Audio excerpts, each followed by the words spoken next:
जय जिनेन्द्र। हम बात कर रहे थे वर्तमान काल में महाविदेश क्षेत्र में विहरने वाले, विचरण करने वाले प्रभु परमात्मा तीर्थंकर श्री मंदर स्वामी भगवान के एक चमत्कार के बारे में। जी हाँ, वर्तमान में जीवित 500 धनुष ऊंचे प्रभु आदिनाथ दादा जितने हैं, उन्हीं का जो लांछन है बेल, वही उनका भी लांछन है। और वर्तमान में देशना चलती रहती है। 1.25 करोड़ देवी देवता सेवा में हैं, 64 इंद्र सेवा में हैं, केवली भगवंत सेवा में हैं, सभी साधु साध्वी भगवंत चौथे आर्य में वहाँ पर विचर रहे हैं। बहुत सारी पुण्यात्माएं वहाँ पर महाविदेश क्षेत्र में विचरण कर रही हैं। और हमारे गुरुदेव केवली भगवंत देवचंद्र जी महाराज साहेब वहाँ विराजमान हैं, जिनके साथ गुरुदेव श्री जयानंद जी महाराज साहब, गुरुदेव प्रभु श्री विजय शांति जी महाराज साहब, गुरुदेव बुद्धि सागर जी महाराज साहब, गुरुदेव श्री हीर सागर जी महाराज साहब, गुरुदेव भावनु भुवन जी महाराज साहब, गुरुदेव प्रभु शिवजी राम जी महाराज साहब, चारों दादा गुरुदेव ये गोष्ठियाँ करते हैं वहाँ जाके। इनकी धर्म गोष्ठी होती है। जैसे यहाँ चर्चा होती है ना, मीटिंग होती है, मुख्यमंत्री ने बैठक बुलाई, प्रधानमंत्री ने बैठक बुलाई कैबिनेट की, तो ऐसे वहाँ पर बैठकें होती हैं धर्म की। और वो देखते हैं जिन शासन में कौन क्या कर रहा है, और उनको देखकर बड़ा ही कभी कभी बहुत आनंद आता है और कभी कभी दुख भी होता है, क्योंकि बहुत सारे ऐसे कार्य भी हो जाते हैं जाने अनजाने, जो जिन शासन को कुछ नुकसान पहुंचाते हैं, जिन शासन को कमज़ोर करते हैं। लेकिन अब उनका क्षेत्र अलग है, ये क्षेत्र मनुष्य लोक का अलग है। बस वो वहाँ से देखते रहते हैं कि कर्म राजा किसको कहाँ कैसे लपेट रहा है, और वो कर्म सिद्धांत किस तरह से कब किसको कहाँ फल देगा। तो आज हम बात करेंगे श्रीमंदर स्वामी भगवान के साक्षात चमत्कार के बारे में। जब मुझे ये शुभ अवसर प्राप्त था कि मैं प्रत्येक प्रभु परमात्मा की पक्षाल सेवा करता था, अंगलूचना करता था, तो एक समय की बात है, प्रभु श्रीमंदर स्वामी भगवान के अंगलूचने का मैं आनंद उठा रहा था, और मन में कुछ विचार चल रहे थे। मतलब संसार से जुड़ा हुआ था, मैं था प्रभु के पास व्यक्तिगत रूप से, शारीरिक रूप से, लेकिन मेरा जो मन का भाव था वो संसार में था। अर्थात मेरी आधी उपस्थिति थी मात्र शरीर की, मन कहीं और था। अब तो ये अभ्यास हो गया है, मैंने ये तार काटने सीख लिए हैं कि जब मंदिर जी में आता हूँ तो मेरे तार वहीं कट जाते हैं संसार के, बिल्कुल कट ऑफ, जैसे बिजली जाती है ना, बिल्कुल ऐसा। अब तो अभ्यस्त हो गया हूँ, मंदिर जी में हूँ तो फिर मंदिर जी में हूँ और वहीं का ही हूँ, और प्रभु हैं और मैं हूँ, बस, बाकी किसी से कोई मतलब नहीं। बाद में जब बाहर निकलते हैं, संसार में कदम रखते हैं, तो फिर संसार से खेलते हैं। तो साहब क्या हुआ, इसके लिए मैं आपको 2006 में लेके जाऊँगा। 2006 में सिल्वर का, रोडियम का काम प्रारंभ हुआ था और 2012 तक अच्छा चला था। अब तो ये रेवड़ी जैसा हो गया है, हर कोई ठेला लगा लिया, हर कोई रेवड़ी बेच रहा है, रेवड़ी जैसा इसका वो हो गया है हश्र। तो चांदी का काम 2006 से 2012 तक खूब किया, बनाया, बेचा। अब साहब क्या हुआ, एक बार बाजार से हमने, जो ज्वेलरी का काम करते हैं उनको तो पता होगा, ब्लू टोपाज, बीटी, जो फीमेल्स का बहुत फेवरेट कलर होता है, तो उसका पैकेट लिया हमने सेटिंग करने के लिए सिल्वर ज्वेलरी में, 3 mm, 4 mm, 5 mm का राउंड, और कलर अच्छा था। बाजार में जैसे हम चलते फिरते पैकेट खरीद लेते हैं, देखकर खरीद लिया साहब। अब हुआ क्या, मैंने आधा किलो चांदी परचेज करी, और आधा किलो चांदी में उस पूरे माल को सेट करके डिज़ाइन बना के ब्रेसलेट बना दी, पेंडेंट बना दिए, इयररिंग्स बना दिए, रिंग बना दी, ऐसा करके आधा किलो चांदी का माल हमने बना दिया साहब। अब क्या हुआ, सब सेटिंग वगैरह हो गई, फिनिश पॉलिश हो गई, उसके बाद भेजा रोडियम पे, पूरा का पूरा लॉट। रोडियम होती है अपने मोती डुंगरी में, शीला रोडियम है जो, वहाँ जाता था माल। एक रामा रोडियम विद्यार्थी के रास्ते में वहाँ जाता। तो साहब पूरा लॉट गया, रोडियम पर लगा, और रोडियम वाले ने फ़ोन किया, भाई साहब पधारो, लॉट देख लो। मैंने कहा भाई क्या हो गया, आपने कहा आप आओ आओ। आए, लॉट नीचे आया ग्राउंड फ्लोर पे, उनका ऊपर यूनिट है, नीचे आता है सामान, नीचे से ही जाता है ऊपर। तो साहब होश उड़ गए देख के। वो जो रंग था बीटी का, वो हीटेड था, उड़ गया। सारे जितने भी आधा किलो चांदी के जो आइटम थे उसमें सबका रंग उड़ गया, बीटी का कलर जो होता है। और ये जैसा कलर हो गया, एक्वामेरीन होता है ना, लाइट एक्वामेरीन जैसा, वैसा कलर हो गया। मैंने माथा पकड़ लिया कि यार ये क्या हो गया। अब साहब गले में आ गया वो माल। अब जब बन गया, सब कुछ हो गया, तो बाजार में घुमाया साहब, इस गद्दी उस गद्दी, कुछ जो अपने क्लाइंट पे जहाँ पे हम लोग माल देते थे, सप्लाई करते थे, चमेली मार्केट और आमिर रोड। लो साहब देख लो साहब, लो साहब देख लो साहब, लो साहब देख लो साहब। देखे बोले क्या बनाया भाई साहब। बोला यार ये क्या जड़ा है यार, ये कौन सी साइड। बैगिंग करते हैं पूरा, बैगिंग के साथ अपन पूरा कलर मैच करते हैं, तो बैगिंग करके लगाया था मैंने तो। वहां तो जड़ने के बाद, रोडियम से कलर उड़ने के बाद हो गई उसकी बैगिंग उसमें। व्यापारी माल को देखे, फिर मेरी शक्ल देखे, बोले यार क्या हो गया। काम भूल गए क्या। फिर मैंने उनको बताया कि साहब ऐसा हो गया। बोला यार ये तो नहीं चलेगा, हेलो रखो आप। हर जगह से पैकेट बंद हो गया आगे साहब। सन 2006 की बात कर रहा हूँ मैं। और अभी ये क्या चल रहा था, सन 2024 में हुआ। मैं प्रभु के अंगलूचने कर रहा हूं और मन में मेरे ये भाव आ रहे हैं कि ये जो माल है रखा हुआ है, ना जाने इसका क्या करूंगा, कहीं बिका ही नहीं ये तो। और इसके तो मेरे को नगीने खुलवा के, ये माल तो डेड हो जाएगा। और ये जो चांदी है, अब चांदी बढ़ गई है, तो बढ़ी हुई चांदी के भाव से इस आधा किलो चांदी को बेच लेंगे। ये मेरे भाव मन में चल रहे हैं। और ये भी मैं अंगलूचने चल रहे हैं प्रभु के, श्री मंदिर स्वामी भगवान के। और मन में ना जाने कौन सी घड़ी में ये माल बनाया, कौन से ग्रह में ये माल बनाया, ऐसा गले पड़ा, ऐसे गला पड़ा। इस तरह के भाव चल रहे और सेवा चल रही अंगलूचने की। सुबह 8 बजे का टाइम था, 8 बजे का एग्जैक्ट मुझे याद है। 8 बजे ये पूरा ये क्रिया हो रही थी साहब, हाथों से व्यक्तिगत रूप से मात्र ये प्रभु के अंगलूचने, और मन कहीं और संसार में। अब साहब क्या हुआ, प्रभु की पूजा सेवा करके, आदिनाथ दादा की सेवा पूजा करके हम बाजार गए। एक गद्दी पर जाकर बैठे तो वहाँ एक चाचा आ गए घूमते घुमाते, परिचय था हमारा पहले से। वो ये भी जानते थे कि ये पहले सिल्वर का माल बनाता था।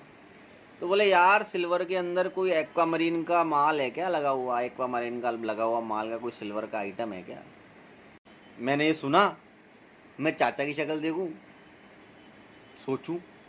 मैंने कहा चाचा देखो एक्वामरीन तो लगा हुआ नहीं है, बीटी लगा हुआ है, लेकिन वो एक्वामरीन जैसा दिख रहा है, आप कहो तो दिखा दूं। बोला दिखाओ दिखाओ। तो मैंने कुछ एक प्रोडक्ट के फ़ोटो ले रखे थे मोबाइल में, मैंने आगे कर दिए। बोला यार लेकर आओ माल। मैं घर गया, घर से सारा माल, मैंने पहले बोला सैंपल ले आता हूँ एक दोनों, नहीं सारा ले आओ। कोई उनके छोटा सा उनका घर पे शोरूम है, तो कभी कभी कोई अंग्रेज आ जाता है, उनका कुछ है क्लाइंट। बोला एक आया हुआ है अंग्रेज, उसको चाहिए, तो आओ आप माल ले गए। मैं सारा माल लेके चला गया साहब। शाम को 4 बजे मैं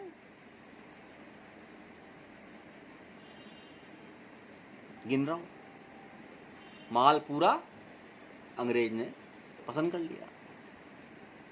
जब मैं ये गिन रहा हूं तब मेरे दिमाग में आया, अरे मुझसे अपराध हो गया। क्या वर्ड आया मेरे दिमाग में, मुझसे अपराध हो गया। अभी मेरी जगह कोई और होता तो क्या आता, अरे वाह प्रभु ने मेरी सुन ली, मेरी इच्छा पूरी हो गई, चलो दूसरी इच्छा लेके प्रभु मेरी ये इच्छा भी पूरी करो, मेरी ये इच्छा भी पूरी करो, मेरी ये इच्छा भी पूरी करो, संसार की सारी इच्छाएं पूरी कर दो। हम प्रभु से लेने की कोशिश करते हैं, लेकिन यहां मेरे साथ ये हो गया कि महाराज सौदा हो गया, सौदा हो गया आपकी पूजा सेवा का, आपकी भक्ति का, प्रभु के प्रति समर्पण भाव का सौदा हो गया। क्योंकि ये हमने मैया पापा से सीखा था, कभी प्रभु से कुछ नहीं मांगना।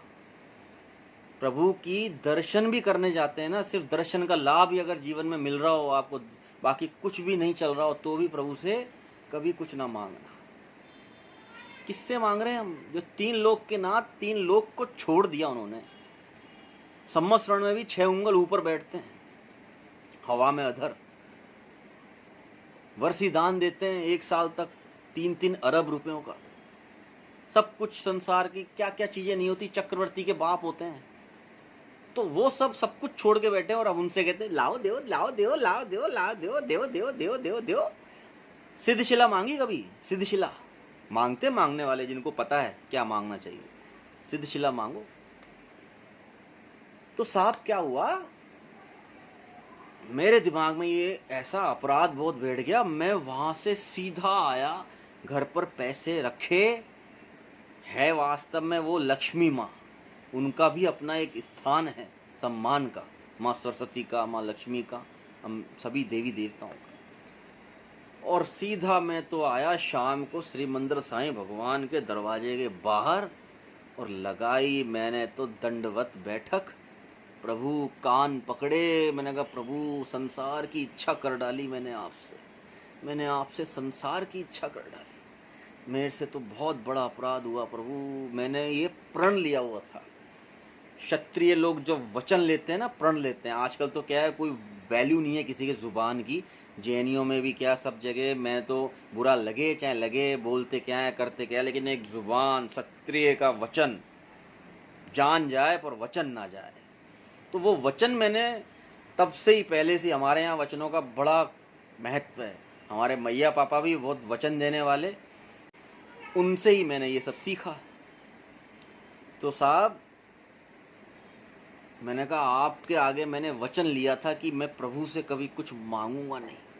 आज भी मेरे कुछ ऐसे काम हैं जो गवर्नमेंट डिपार्टमेंट में अटक गए, जाके 3 महीने से अटके हुए हैं, और मैं चाहूँ तो वो हाल पूरा कर लूँ, हाल पूरा करवा भी सकता हूँ, लेकिन मेरा प्रण है मैं कभी किसी से मांगूंगा नहीं। जो समय और जो नियति के हाथ में होगा वही होगा, जो हो जाए वो अच्छा, नहीं हो तो प्रभु की इच्छा, और प्रभु की इच्छा से हो वो सबसे अच्छा। तो साहब ये अवस्था में मैं बैठे बैठे माफ़ी मांगे जा रहा हूँ, मतलब मेरे मन में कोई दूसरा शब्द, दूसरा कोई ख्याल, दूसरा विचार आ ही नहीं रहा। प्रभु माफ़ कर दो, प्रभु माफ़ कर दो, प्रभु माफ़ कर दो, क्षमा क्षमा क्षमा। प्रभु आप जीवंत अवस्था में विचरण कर रहे हैं, आप सब कुछ देख रहे हैं अपनी आंखों से, जिन शासन में क्या क्या हो रहा है, लोगों में भय नहीं है प्रभु परमात्मा का, जो करना है कर डालो। बाजारों में भी कई ऐसे ऐसे केस देखते हैं, दिमाग कहाँ से कहाँ जाता है। जैन लड़कियां प्रभु परमात्मा से पीठ दिखाकर दूसरे परिवारों में जा रही हैं, जिन शासन को कमज़ोर करके, एक एक जैन परिवारों को तोड़ तोड़ के, बेशर्म होकर, उनके माँ बाप भी ऐसे बेशर्म, ऐसे बेगैरत। और आप देखो कवर क्या खेलते हैं, बेटी अपने स्वार्थ के चक्कर में जिससे भी शादी करके गई तो बोलते हमारा सबसे अच्छा जमाई भी वही है। वाह, रात्रि भोजन नहीं करे, ये नहीं करे, वो नहीं करे, जैन धर्म माने करे, हमारा सबसे अच्छा जवाई भी वही है। मतलब आपके जो दूसरे जवाई हैं जैन धर्म के, जो जैन लड़के, उनको आप इनडायरेक्टली बुराई बता रहे हो, क्या है जैन लड़के तो ऐसे, जैन लड़के तो हल्के हैं, जैन लड़कों की हमारा सबसे अच्छा जवाई वो ही निकला। वाह भाई वाह, मंदिर में पूजा सेवा करते हो तो कभी देखा नहीं। मैंने ऐसे बहुत सारे घर देख लिए कि जिनके ऐसे जो मेल मिलाप हुए हैं ना, उनके बच्चों को कुछ नहीं आता, वो बच्चों को दे के आए हैं, क्या देंगे। अगर माँ अगर जैन धर्म से जुड़ी होती तो वो जैनियों में शादी करती, उनको पता होता प्रभु परमात्मा से जब आंख मिलाते हैं ना कि प्रभु आपका रक्त हमारी धमनियों में बह रहा है, हम आपके वंशज हैं, तो काम सब सही होते हैं। और जहाँ ये ख्याल निकला, प्रभु तो गए सिद्धशिला, कोई काम नहीं इनका। बहुत बार ये प्रवचनों में सुनते हैं कि प्रभु से कोई लेना देना नहीं, प्रभु किसी का कुछ नहीं देखते, अपनी सिलसिला में मगन रहते हैं। अजी देवी देवता तो है ना, जिन शासन के शासक तो है ना, शासन की सेवा करने वाले तो है ना, महाविद्य क्षेत्र में श्री मंदिर साईं भगवान तो है ना, चारों दादा गुरुदेव तो है ना, गुरुदेव विजय शांति सुरसर जी महाराज साहब है ना, गुरुदेव जयानंद जी महाराज साहब है ना, गुरुराज श्री विचक्षण श्री जी महाराज साहब है ना, गुरुराज श्री पुण्य श्री जी महाराज साहब है ना, गुरुराज श्री सज्जन श्री जी महाराज साहब है ना, हैं गुरुदेव बुद्धि सागर जी महाराज साहब है ना, गुरुदेव हीर सुरेश्वर छात्र महासाहब है ना, गुरुदेव भानुभुवन जी महासाहब है ना, गुरुदेव गुरुवर्य सज्जन श्री जी महासाहब है ना, गुरुदेव शिवजी राम जी महासाहब है ना, और भी ना जाने कितने कितने गुरुदेव जो पूर्व में हो चुके हैं वो है ना। उनका ख्याल आता है दिमाग में कभी? तो साहब ये चीजें दिमाग में चल रही है, प्रभु अब ना होवे, अब ये दोबारा नहीं होगा। अब ये वहीं से एक अभ्यास प्रारंभ किया कि जब श्री मंदिर जी में आए, निस्सी बोलती है महाराज साहब की, बाहर का तार काटो, इससे तार काटो बाहर का, तो वो कैंची को मजबूत किया। अब तो ऐसा हो गया है बिल्कुल श्री मंदिर जी में हूं तो संसार में कुछ नहीं पता क्या हो रहा है। अभी ये इनका रोजे खुले थे मुसलमान भाइयों के, तो इनका जो आखिरी एक पूरा गलता रोड पर बैठते हैं नमाज के लिए, ये सुबह सुबह वो दिन था। मैं श्री मंदिर जी में था, मुझे पता ही नहीं बाहर क्या हलचल हो रही है। ऐसी स्थिति में अपने मस्तिष्क की अवस्था को रखता हूं, तो वो मेरे मन में वो अपराध बोध 3-4 दिन तक बैठा रहा। मन में, घर में, बाजार में, किसी में मतलब मेरा मन नहीं लग रहा। प्रभु अपराध हो गया, आपकी सेवा भक्ति का ये सौदा कर डाला मैंने, ये तो मोल हो गया, आर्चा मार्चा हो गया। तो फिर इस अपराध बोध के साथ मैं अंगलूचने कर रहा हूं, और कुछ ऐसा जोग संजोग हुआ, ये करते करते करते समय बीतता गया, और एक बार ऐसा समय आया पक्षाल का, मैं प्रभु से माफी मांगे जा रहा हूं अंगलूचने करते करते। पक्षाल चल रहा था, पक्षाल करते करते मैं पक्षाल का दोहा तो बोल दिया मैंने, लेकिन पक्षाल में मेरू शिकर नहीं बोल रहा, प्रभु से मैं बोल रहा हूँ, प्रभु क्षमा, प्रभु गलती हो गई, आप क्षमा नहीं कर पाओगे मेरे से आज, मतलब आप क्षमा करोगे भी नहीं करोगे पता नहीं मेरे को। और मैं अभिषेक कर रहा हूँ, और ना जाने कहाँ से सूरज की किरण प्रभु के चरण कमलों से उठती हुई उनके सीधे सीधे शीश पर आ रही है, मतलब मुखड़े पे। और ये मुझे ताज्जुब ये हुआ कि ये सूर्य की किरण की ऐसी कोई व्यवस्था नहीं है, पीछे सीधा पहाड़ है, वहाँ से कैसे ये हुआ कि वहाँ से जब मैं पक्षाल चल रहा है मेरा, वैसे वैसे नीचे से सूर्य की किरण ऊपर उठती हुई आ रही है श्री मंदिर साईं भगवान के, पूरा उनको सूर्य अभिषेक हो गया। जैसे अभी ये रामचंद्र जी की लेजर लाइट डाली है ना, लेजर लाइट लगा के बोल रहे हैं कि ये सूर्य तिलक हो रहा है, जबकि वो पीछे मैं देख रहा हूँ पूरी व्यवस्था, पूरा देखा मैंने, वहाँ सूर्य की आवाजाही की व्यवस्था नहीं है। तो ये सूर्य तिलक, सूर्य अभिषेक पक्षाल का ये प्रभु का एक बार हुआ। और जब ये हुआ तो रूप तो है ही प्रभु का सुहाना, रूप सुहाना लगता है, चांद पुराना लगता है, तुमरे आगे ओ भगवन। तो साहब वो सूर्य का जो तेज चेहरे पे आया प्रभु के, तो प्रभु का चेहरा तो ऐसा पल पल आ गया, आहा हा। तो मेरे को लगा कि प्रभु ने शायद क्षमा कर दिया। और फिर ये होने के बाद फिर एक बार और, शायद 1 हफ्ते या 10 दिन बीतने के बाद फिर ऐसी कोई समय पर ये हुआ, मैं चेक, फिर यही क्रिया हुई, नीचे से प्रभु की सूर्य की किरण उठते उठते उठते उठते चेहरे पे आ गई। मैं पूरा छान मारा करने के बाद कि ये सूर्य आया किधर से, सूर्य की रोशनी किधर से आई, बस ये 2 बार हुआ, उसके बाद आज तक कभी नहीं हुआ। मैंने उसके बाद तो टाइम लगाया, टाइमिंग सेट करी, मैंने कहा ये टाइम देखो, इस टाइम में हुआ है, ये इसी टाइम पे मैं दोबारा रोज का रोज, कभी नहीं हुआ ऐसा। तो ये है श्री मंदिर स्वामी भगवान का चमत्कार।